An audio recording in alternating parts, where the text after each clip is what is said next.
अस्सलाम वालेकुम बेटा। अच्छा बेटा, आज हमारा दूसरा पॉइंट था क्रॉस इलास्टिसिटी ऑफ डिमांड।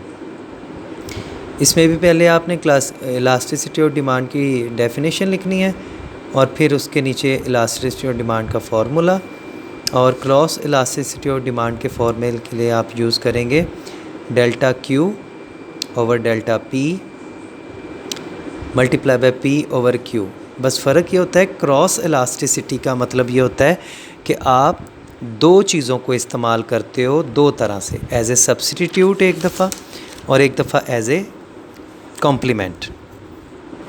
ठीक है, तो फार्मूला सेम है, बस फ़र्क ये आएगा कि वहाँ पे इनकम इलास्टिसिटी थी, तो वहाँ पे जो फार्मूला आपने इनकम में यूज़ किया था वो delta Q over delta Y था, यानी delta Q over delta Y income.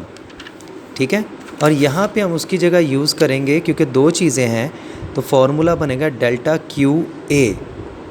Q का मतलब होता है यहाँ पे क्वांटिटी डिमांड, तो ए की डिमांड। डेल्टा पी का मतलब होता है प्राइस ऑफ बी, यानी बी की कमोडिटी का जो फ़र्क होगा। P B price of B और Q A quantity of A. तो ये फार्मूला रटना पड़ता है। आपके नोट्स में हो सकता है ये किसी और एंगल से लिखा हो, वैसे ऐसे ही होता है फार्मूला।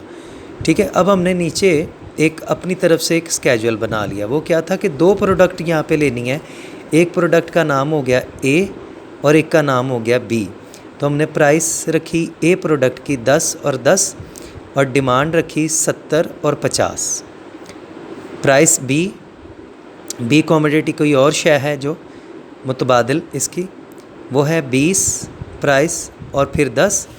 तो क्वांटिटी जो है, डिमांड जो है वो ज़ाहिर बात है 20 पे 50 थी और 10 की, तो वो ज़्यादा हो गई। ठीक है, बस ये एक स्केजुअल इस तरीके से आपने बनाना है, बाकी फार्मूला फॉलो करना है।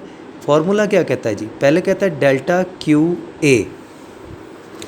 अब क्यू ए ये है जनाब आपकी क्वांटिटी क्यू।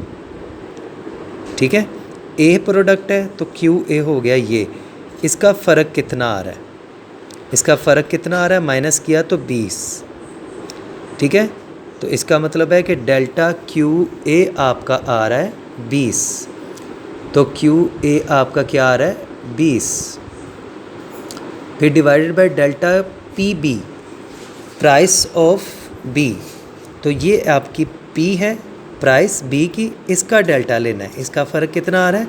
10, तो इसका फ़र्क आ जाएगा यहाँ पे 10 multiply price of B.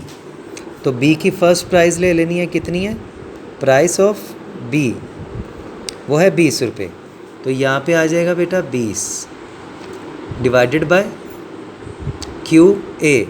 Quantity लेनी है ए की, वो फर्स्ट वाली ले लो, चाहे सेकंड जो आप ए की आता है, लेकिन अगर बी का फ़र्स्ट लिया तो फिर ए का भी फ़र्स्ट ही लेना, तो 70 आ जाएगा 70। ठीक है, इस सारे को जब आप रख के सॉल्व करोगे तो इसका जवाब आएगा 0.57। ये elasticity of demand less than 1 है, और एक मिसाल के ज़रिए आपने पहले समझा दी।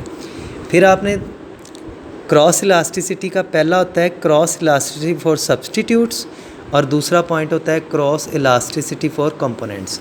कंपोनेंट्स में भी घबराने की कोई बात नहीं है, उसमें भी आपने यही करना है। दो आपने ले लेनी है कमोडिटीज़, एक ए और एक बी। प्राइस ऑफ ए 10, ये 50 और 100 कर दो। प्राइस ऑफ बी 20 और 10, और ये 50 और 100 कर दो। ठीक है, ये स्केजुअल कोई भी बना सकते हो, ये कोई इशू नहीं है।